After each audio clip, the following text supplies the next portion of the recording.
اہم 3 ٹاپک ہے وہ یہ ہے کہ ہم جنس پرستی ہم دیکھتے ہیں کہ یورپین کنٹریز کے اندر ہم جنس پرستی کا ایک رواج چل پڑا ہے اور وہاں پہ تو انہوں نے اس کو لیگل بھی کر دیا ہے.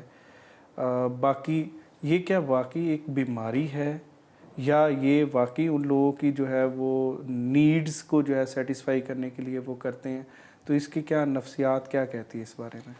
اچھا، نفسیات تو اس کو بیماری نہیں سمجھتی. اچھا. نفسیات کے جو مینولز ہیں، ڈائگنوسٹک اینڈ اسٹیٹسٹیکل مینولز، ان میں تو یہ کہیں پر بھی ڈس آرڈر کے طور پر مینشن اب نہیں ہے.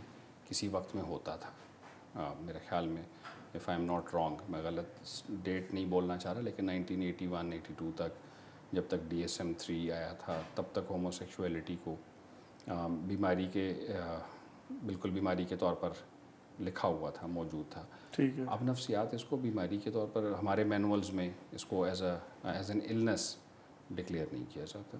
صحیح. اس کو ایک پریفرنس کہہ سکتے ہیں آپ، اس کو ایک چوائس کہہ سکتے ہیں آپ. اور کسی بھی شخص کی یہ پریفرنس ہے یا کسی بھی شخص کی یہ چوائس ہے تو اس کو اپنی چوائس کا پورا اختیار حاصل ہے. وہ کرنا چاہتا ہے وہ کرے وہ، لیکن یہ کوئی ذہنی بیماری بہرحال نہیں ہے. صحیح. کم از کم میرے ناقص علم کے مطابق تو بالکل بھی نہیں ہے. ٹھیک ہے. اور اس پر دوسرا ایک اینگل بڑا ضروری ہے دیکھنا، اور وہ یہ ہے کہ ایب نارمیلٹی جو ہے نا، کوئی بھی چیز ایب نارمل جو ہے اس یا کوئی بھی سن جو ہے وہ ایب نارمل نہیں ہوتا، اور کوئی ایب نارمیلٹی جو ہے وہ سن نہیں ہوتی. ان دونوں باتوں کو فرق ذہن میں رکھنا ضروری ہے. مورلی ممکن ہے ہمیں وہ بات بہت غلط لگ رہی ہو، ممکن ہے ہم اور ریلیجسلی بھی ہمیں وہ بہت ہی غلط لگ رہی ہوگی، حرام بھی لگ رہی ہوگی. مختلف مذاہب میں، تقریباً تمام مذاہب میں اس کو کنڈیم کیا گیا ہے.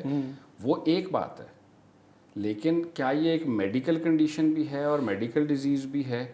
تو ایسا نہیں ہے. میرا تو اس کے اوپر تھاٹ پروسیس یہ ہے کہ اگر بالفرض ہم اس کو یہ کہہ لیں کہ جی یہ بیماری نہیں ہے، تو کیا یہ ریلیجن سے ہٹ کر کوئی بات ہو رہی ہے؟ صحیح. میرا نہیں خیال کہ یہ ریلیجن سے ہٹ کے بات ہو رہی ہے، کیونکہ بیماری والے شخص کے پاس تو ایک سرٹیفکیٹ موجود ہے نا کہ میں تو بیمار تھا، میرے اختیار میں تھوڑا ہی تھا، کچھ بھی میں کر رہا تھا. صحیح. تو وہ سرٹیفکیٹ تو کہیں پہ بھی اس کا چل سکتا ہے نا، پھر چلے گا بھی. لیکن ریلیجن تو بڑا کلیئر ہے اس پہ. ریلیجن کہہ رہا ہے کہ آپ کی چوائس ہے، اور ریلیجس حساب سے آپ کی چوائس ہے تو اس کے کانسیکوینسز ہوں گے. بالکل ٹھیک.